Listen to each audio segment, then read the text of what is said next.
Assalamualaikum warahmatullahi wabarakatuh. Hari ini kami akan mempresentasikan tugas tentang pembuatan interferogram dari data Sentinel-1 dengan cloud computing menggunakan data gempa bumi Labuan Lombok 2018 yang merupakan tugas mata kuliah survei pemetaan sensor aktif yang diampu oleh Bapak Hidayat Panuntun. Next.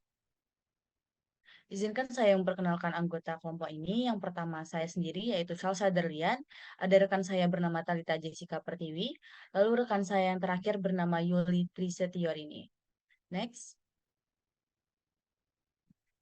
Latar belakang. Salah satu gempa yang terjadi di Labuan Lombok, Indonesia pada tahun 2018 direkam dengan baik oleh satelit SAR Sentinel-1 yang terjadi pada Minggu 19 Agustus 2018 pada pukul 21:56 waktu Indonesia Barat. Gempa tersebut memiliki dampak yang merusak dan memicu pergerakan tanah yang luas di daerah tersebut. Gempa ini menarik perhatian para peneliti dan ahli geologi untuk mempelajari lebih lanjut tentang pergerakan tanah yang terjadi akibat gempa tersebut. Menurut analisa data akselograf yang dilakukan oleh BMKG, nilai percepatan tanah yang terjadi pada gempa ini sebesar 293,204 gals, yang mana nilai ini merupakan nilai PGA atau Peak Ground Acceleration yang terbesar. Dengan menggabungkan data SAR Sentinel-1 dengan teknik interferogram SAR dan memanfaatkan keunggulan cloud computing, pembuatan interferogram dan data earthquake dapat Labuan Lombok 2018 diharapkan dapat memberikan wawasan tentang pergerakan tanah yang terjadi akibat gempa bumi tersebut. Next. Pada pengolahan yang dilakukan ini, kami akan membahas pertama tentang dasar teori yang berisi satu SAR, kedua interferogram, ketiga deformasi, yang keempat adalah line of sight. Tujuan pengolahan ini yang pertama memahami interferogram dari data SAR, yang kedua mampu melakukan pengolahan interferogram dari data SAR, yang ketiga mampu menganalisa hasil pembuatan interferogram. Alat dan bahan alat yaitu laptop dan mouse yang digunakan untuk mengolah data, web ASF Alaska Edu sebagai pengolah data interferogram, lalu web USGS sebagai sumber pencarian data gempa. Next. Bahan yang digunakan adalah modul survei pemetaan sensor aktif, lalu data citra Sentinel-1. Pada kelompok kami melakukan pengolahan menggunakan data sebelum dan sesudah gempa. Lalu pembahasan yang akan dibahas pada presentasi ini adalah satu, frame yang terbentuk, kedua, line of sight, dan ketiga adalah implementasi, serta kesimpulan dari pengolahan yang telah kami lakukan. Next. Dasar teori, satu SAR, Synthetic Aperture Radar atau SAR merupakan sebuah inovasi yang dihasilkan dari sistem radar untuk menghasilkan gambar sebagai tampilan jarak dan arah. Pemetaan gambar dengan beresolusi tinggi dengan memanfaatkan sinyal dari sistem radar disebut SAR. Kedua, interferogram yang merupakan salah satu teknik yang digunakan untuk melakukan deteksi perubahan muka tanah yang diakibatkan oleh aktivitas vulkanis dan tektonis. Yang ketiga adalah deformasi yang merupakan sebuah perubahan bentuk atau ukuran sebagai respon terhadap gaya atau force yang diterapkan. Deformasi dapat bermakna perubahan posisi dan orientasi. Yang terakhir adalah line of sight yang mengacu pada jalur yang melintasi antara ruang platform penginderaan dengan objek yang akan diamati. Line of sight biasanya digunakan untuk mengamati perbedaan fase gelombang atau fase gelombang radar atau SAR yang terpantul dari objek tersebut. Next. Untuk pembahasan selanjutnya akan dijabarkan oleh rekan saya. Baik, pada pembahasan selanjutnya yaitu tertera gambar diagram alir, di mana diagram alir tersebut menunjukkan proses pembuatan interferogram. Untuk lebih lanjutnya, dijelaskan pada langkah-langkah berikut, yaitu pada proses pembuatan interferogram, pertama kali dilakukan adalah membuka web USGS yang tertera pada link berikut yang digunakan untuk mencari data gempa. Selanjutnya, dilakukan memilih data gempa untuk diolah menjadi interferogram, di mana data gempa ini berada pada kedalaman 16 km dan memiliki kekuatan magnitud 6,3. Data gempa yang tertampil tersebut berada pada Labuan Lombok, Indonesia. Yang selanjutnya yaitu membuka web ASF Data Survey Tag yang tertera pada link Search ASF Data Alaska Edu, kemudian melakukan registrasi akun atau login pada akun tersebut. Setelah masuk pada halaman web, dilanjutkan dengan mencari lokasi di mana gempa terjadi. Pada langkah selanjutnya yaitu membuat poligon pada wilayah terjadinya gempa dapat dilakukan dengan cara klik area of interest, kemudian pilih Draw a Box. Berikut tertampil hasil poligon dari area gempa. Kemudian melakukan filtering waktu yang digunakan untuk mendapatkan data satelit. Dalam filtering waktu tersebut terdapat input yang harus dipilih, yaitu pada file tipe memilih L1 Single Log Complex atau SLC, pada beam mode memilih IW, dan pada direction memilih descending. Berikut tertampil hasil tampilan data satelit yang sudah dilakukan filtering waktu dalam rentang 6 hari sebelum dan sesudah gempa terjadi. Selanjutnya yaitu memilih data yang mengcover area terjadi gempa, kemudian mengcopy data tersebut. Pada bagian baseline, mempastekan data tersebut pada scene, kemudian klik search. Terdapat juga banyak data dan baseline yang muncul pada tampilan tersebut. Lalu memilih baseline kriteria yang berfungsi untuk memfilter waktu pengambilan data satelit. Berikut tertampil hasil dari baseline kriteria yang dilakukan filtering dengan rentang waktu 6 hari sebelum dan sesudah gempa terjadi. Kemudian melakukan submit product dengan menjadikan satu terlebih dahulu data satelit, yaitu dengan cara klik insert gamma, kemudian add satu SLC pair, maka satu job sudah siap dikirimkan untuk diolah menjadi interferogram. Dilanjutkan dengan klik on demand file dan menceklis kolom data yang akan didapatkan datanya. Pada data tersebut didapatkan adalah data DEM, kemudian incident angle maps, log vector, displacement maps, dan graph paths. Pada on demand terdapat data master dan data slave, di mana data master berada pada seri S1B dan data slave-nya terdapat pada seri S1A. Kemudian dilanjutkan proses yang dilakukan oleh website tersebut. Untuk pembahasan selanjutnya dilanjutkan oleh rekan saya. Baik, selanjutnya adalah pembahasan tentang baseline perpendikular. Baseline perpendikular merupakan perbedaan posisi relatif antara dua sensor SAR pada waktu pengambilan citra yang berbeda. Baseline perpendikular menggambarkan perbedaan posisi dalam arah tegak lurus terhadap line of sight sensor. Baseline perpendikular berpengaruh terhadap interferogram karena dapat menyebabkan perubahan fase intervensi pada interferogram. Pemodelan baseline perpendikular diperlukan untuk mengetahui berapa besarnya koreksi pengaruh perbedaan posisi sensor dan mendapatkan estimasi deformasi yang akurat. Semakin panjang baseline perpendikular, maka tingkat koherensi akan terus menurun. Hal ini disebabkan oleh semakin jauhnya posisi satelit dalam melakukan pencitraan data SAR. Pada pengolahan ini dilakukan 2 kali pengolahan menggunakan data SAR dengan sekian citra yang berbeda-beda. Didapat juga baseline perpendikular dari citra yang dihasilkan oleh pengolahan tersebut yang akan ditampilkan pada slide berikutnya. Baik, pada scan citra sebelah kiri merupakan scan citra sebelum gempa, yang mana besarnya baseline perpendikular maksimum sebesar 0 meter dengan temporal D-nya 0 hari. Lalu pada scan citra scan sebelah kanan, yaitu menggunakan scan citra sesudah gempa dengan nilai baseline perpendikular maksimumnya sebesar 65 meter dengan temporal D-nya adalah 6 hari. Next. Lalu pada pengolahan kedua, dilakukan pengolahan dengan citra sebelum gempa, yaitu didapatkan nilai baseline perpendikular maksimumnya sebesar 65 meter dengan temporal D-nya 6 hari. Lalu sesudah gempa, didapatkan juga baseline perpendikular maksimumnya sebesar 65 meter dengan temporal D-nya selama 6 hari. Next. Selanjutnya adalah pembahasan tentang color path. Color path mengacu pada representasi visual fase gelombang dalam citra SAR. Pada citra SAR, fase gelombang biasanya dinyatakan antara 0 sampai 2pi dalam periode penuh.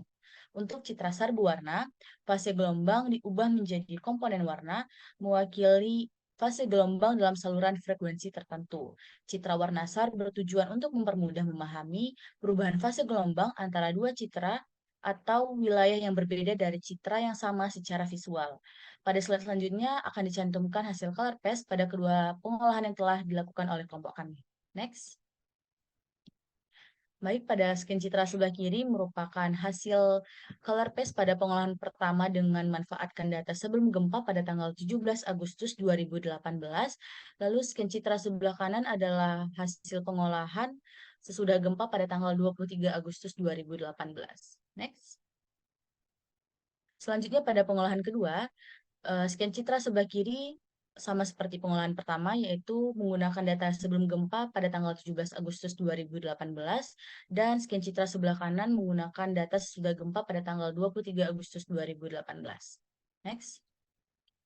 Untuk pembahasan selanjutnya akan dijabarkan oleh rekan saya.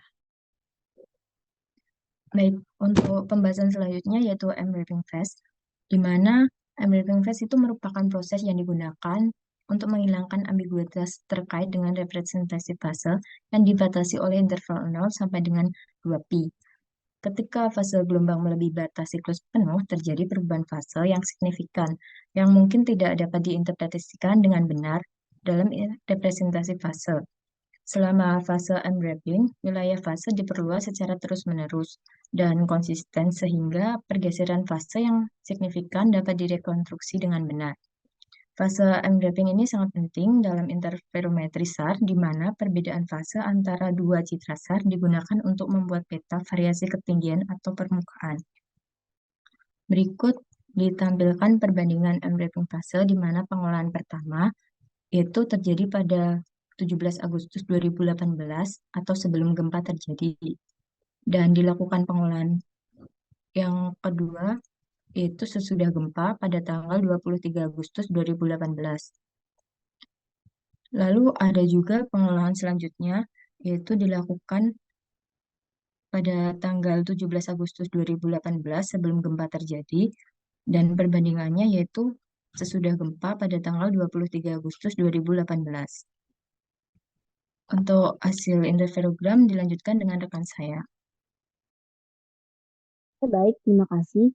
Pada slide ini, kami akan menjawab pertanyaan dari dosen mengenai apakah interferogram bisa terbentuk, apabila iya, berapa besar pergeseran maksimum yang diperoleh berdasarkan banyaknya frame yang terbentuk. Jika tidak, apa faktor yang mempengaruhi hasil pengolahan tersebut? Pada pengolahan kami, 2 kali pengolahan, kami berhasil membentuk range. Untuk pengolahan pertama, range terbentuk pada data sebelum gempa. Data sebelum gempa ini, master datanya yaitu tanggal 17 Agustus 2018 dan slave datanya yaitu 23 Agustus 2018. Di mana di antara rentang waktu tersebut terjadi gempa Lombok yang mana tanggal 19 Agustus tersebut gempa terjadi. Kemudian kami melakukan pengolahan data sesudah gempa. Ini kami lakukan untuk melakukan perbandingan mendapatkan nilai hasil pergeseran dari deformasi tersebut. Next.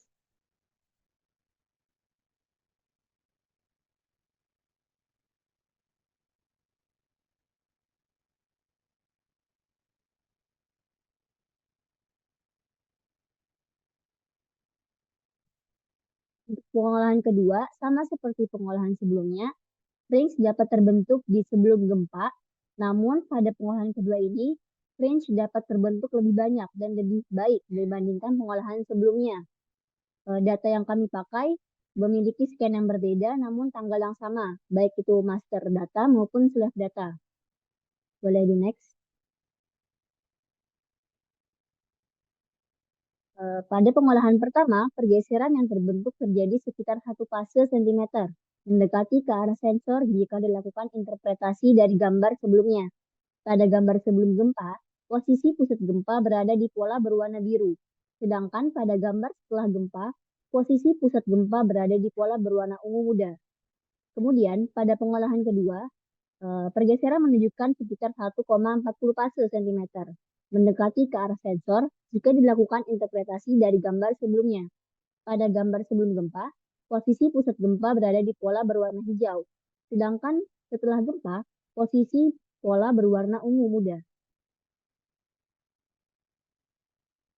Untuk membandingkan apakah fringe di Lombok itu terbentuk dengan baik atau tidak, kami melakukan pengolahan ketiga, yaitu di Searles Valley, daerah US. Interferogram dapat terbentuk di 2 pengolahan. Namun pada pengolahan kedua, range lebih terlihat dibandingkan pengolahan pertama.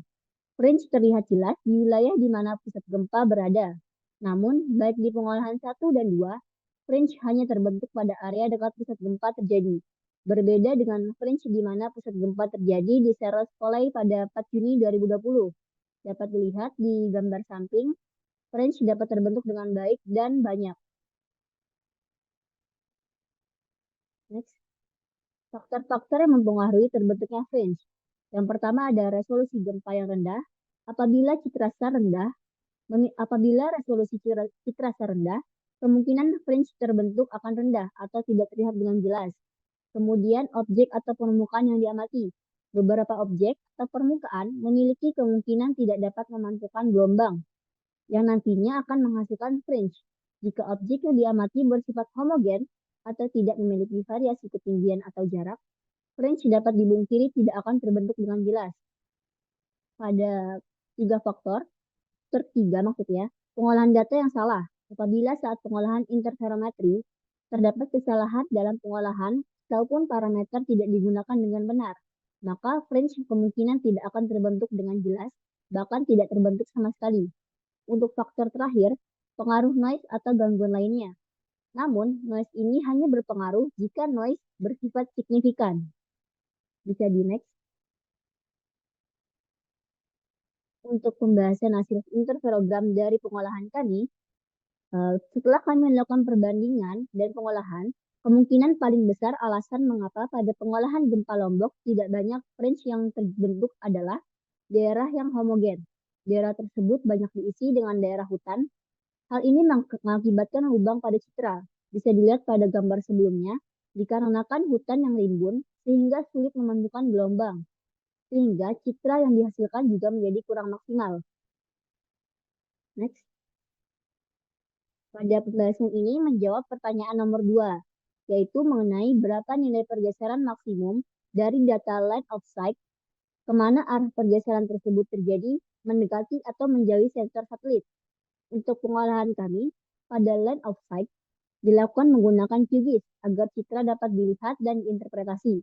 Pada band rendering, menggunakan tipe single band pseudocolor dengan nilai minimal 6 cm dan maksimal 1 cm pada pengolahan pertama, dan pengolahan kedua memiliki nilai minimum 3 cm dan nilai maksimal 1 cm. Interpolasi menggunakan metode linear dan dibagi menjadi 5 kelas. Pada tahap color rendering, blending mode menggunakan mode normal, dan pada tahap resampling menggunakan nearest neckball. Untuk hasil pengolahan line of sight kami, dapat dilihat pada pengolahan pertama, citra line of sight sebelum gempa pada kawasan pusat gempa berada di interval 0,0159 sampai 0,0582. Sedangkan pada citra line of sight setelah gempa pada kawasan pusat gempa berada di 0,0159.